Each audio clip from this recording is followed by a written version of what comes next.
What's up, everyone? Aaron here, and today I'm going to be doing something a little special for our channel by taking a look at Iron Factory's EX26R Retrograde. So, if you've been watching our channel, you know that the four of us doing reviews on here, we tend to use Runabout as one of our standard comparisons in pretty much every review. And that came about because, well, this duo happened to be in all of our collections. So, to kind of create a standard bearer across our reviews and keep things a little uniform in that regard, we decided to start using these guys. Well, specifically more one than the other. I'm sure Runamuck's a little jealous at this point. But hey, congratulations, you metallic miscreant.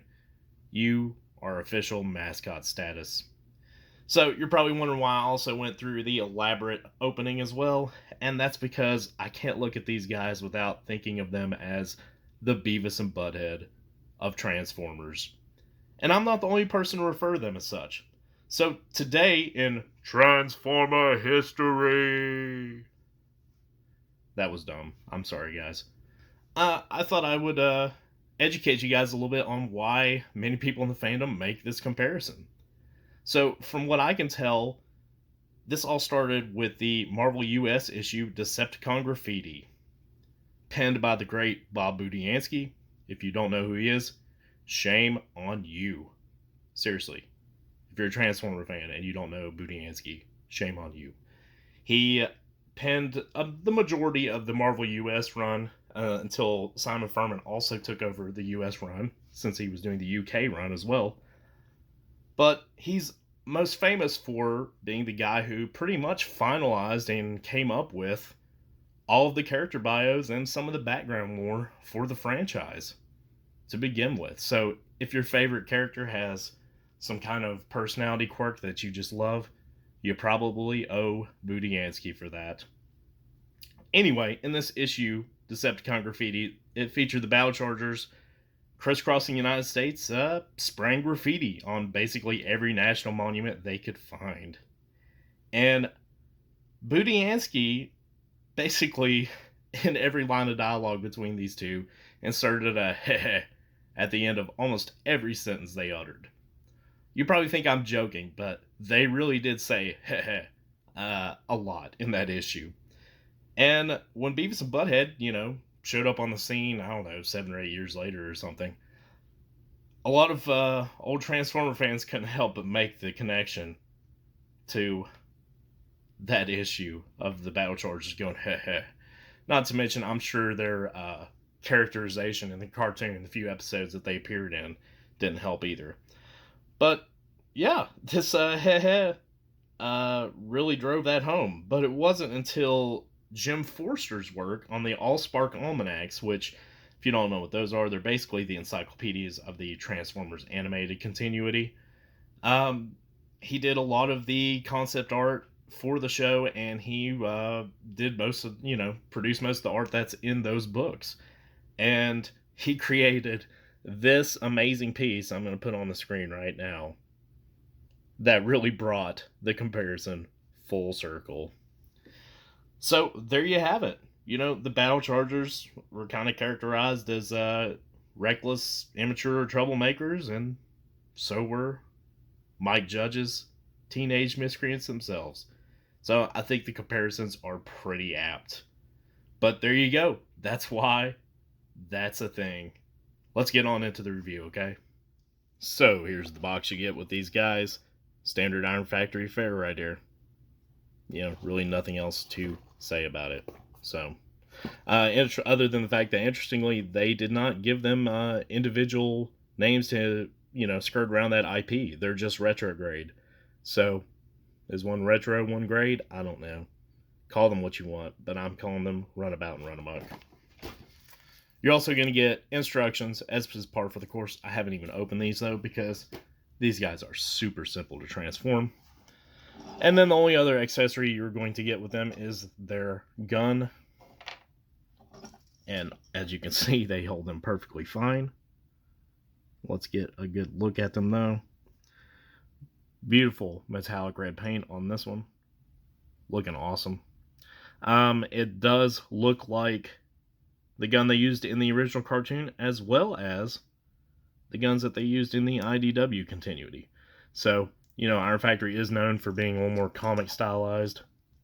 So, but honestly, you can use it as either one, because who knows when any of the G1 Legends companies will get around to making these guys. So, we'll get into that a little bit more later, though.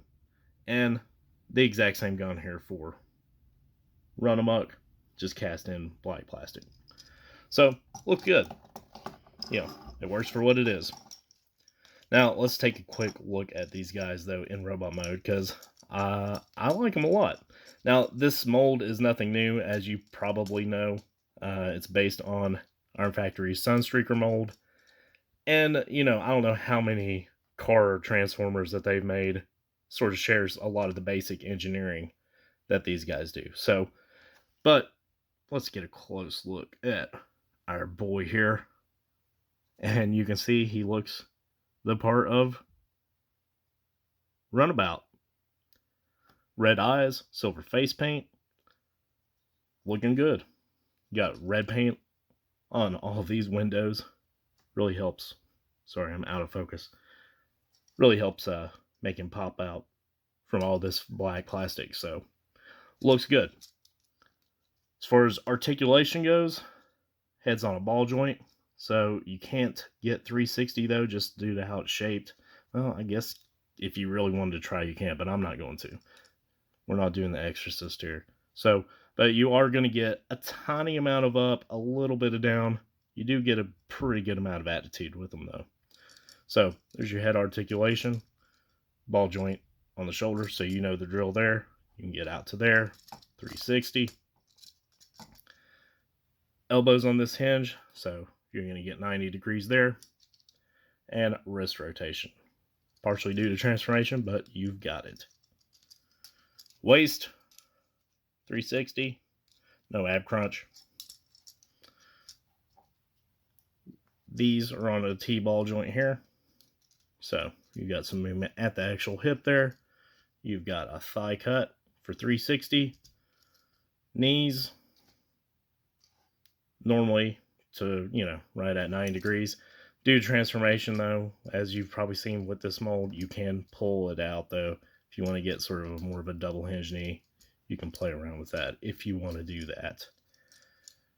Toes are just up and down, but you do have a rocker on this front one.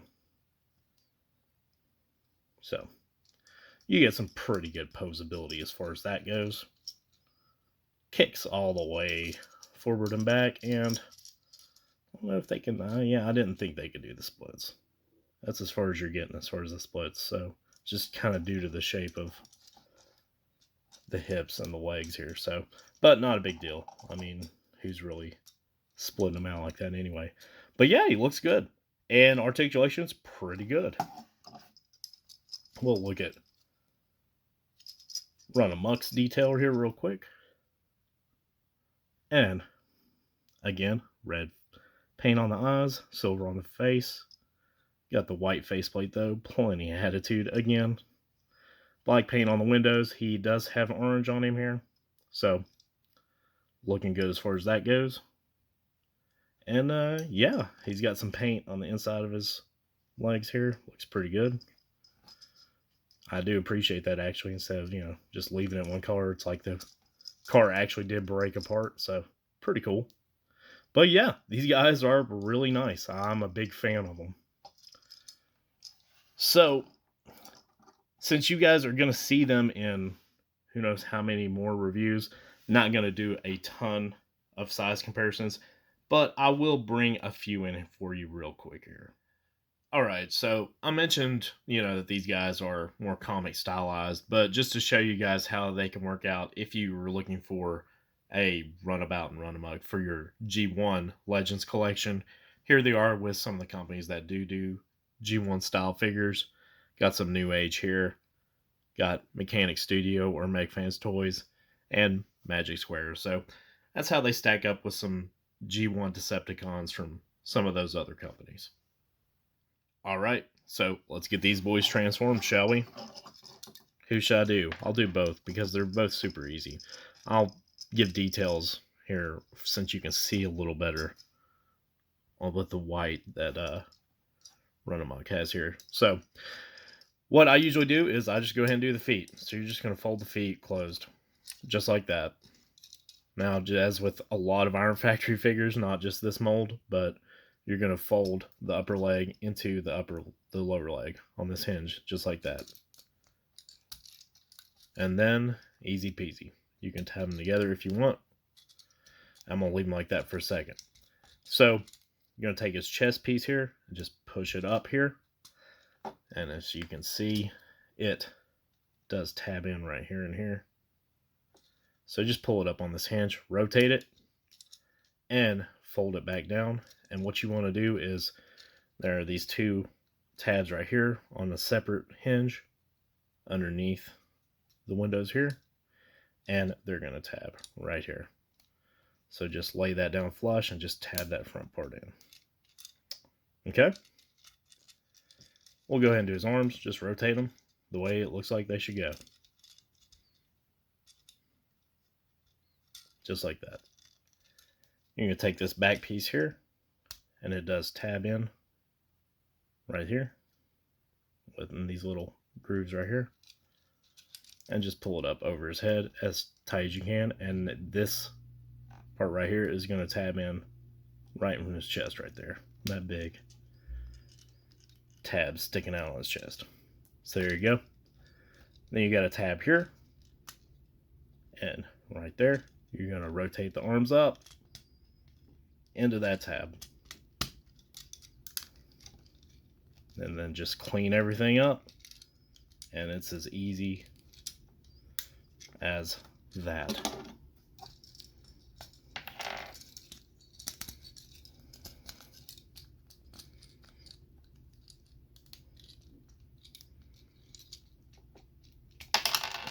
Oh, well, you can't pull this off this hinge, so I guess be careful. I'm getting too big of a hurry is what's going on. Settle it down. No need to rush. These guys are special here at the Pocketbot Collective. Oh my gosh, what am I doing wrong here?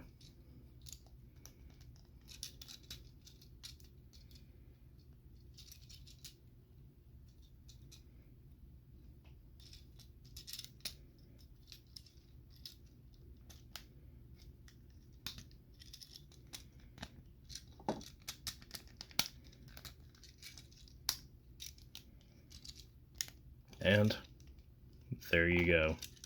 So, let me make sure they're good and cleaned up before we take a closer look at them. Alright, here's our boys in their vehicle modes, and it looks pretty good, I think. You know, this part's a little weird as far as the roof of the car, but, you know, it is what it is. I don't really have a big problem with it. So, it's how they transform. But yeah, looking pretty good here. The paint, like I said, looks even better here in the vehicle mode. He does have paint on his rims as well, so very cool. They clean up very nicely on the bottom here. As you can see, they roll just fine. We've got Runamuck here. He's looking good. He's got his headlights picked out in baby blue. Looks good. Black for all the windows. Black paint here.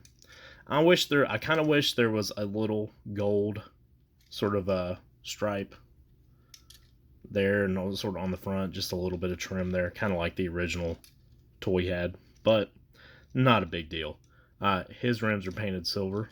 He's also got a little bit of paint here as well. And yeah, like I said, they both look good and clean up pretty good. You know, who knows what kind of sports car this is meant to be. You know, it's an Iron Factory and their stylized design, so who knows. Now, officially, they do not have any weapon storage, but you can cheat here a little bit, and if you want to turn, I can't remember if I need to turn it this way or this way, which way it lays more flush. It's been a little while since I've done it, but yeah, I think it's this way.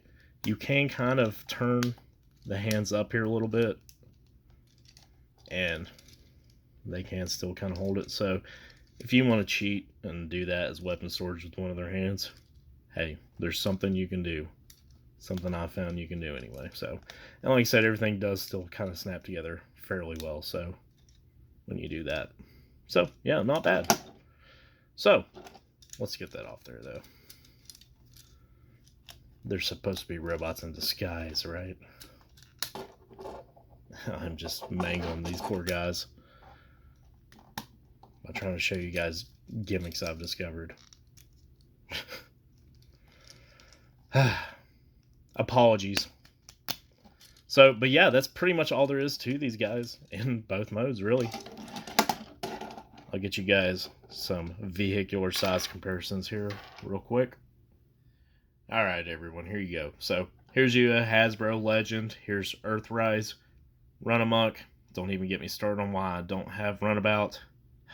Damn you, Hasbro, and your pandemic exclusives. New Age Jazz, Magic Square Blue Streak, and a die-cast Hot Wheel car. So, if you're wondering on size, there you go. So that's going to do it for the review. As far as my final thoughts on Iron Factory Retrograde here, I'm a big fan of this set. Iron Factory has rarely disappointed me, and these guys do not fall into that rare disappointment category. The engineering and build is really good on this mold. As far as the materials go, I broke those two pieces off of Runamuck in the review and no stress marks. So I have no concerns about the material that they're using. As far as the look of the characters, maybe the one negative I can think of is I wish that there was that gold trim on Runamuck. But otherwise, I can't think of any. I think they nailed the look of the characters from the comics, and I think these are absolutely workable as G1 incarnations of the characters. And, the cars are fine. They look pretty cool, especially Runabout. So, with that black and red. So, yeah. If you're interested in them for either of those reasons, go out and get them. They're still fairly available, and I don't think the price is bad on them yet. So, who knows when that will change, though. You know how things go in this hobby. But anyway, yeah, that's going to do it. Hope you all enjoyed it. Thanks for watching. Till next time.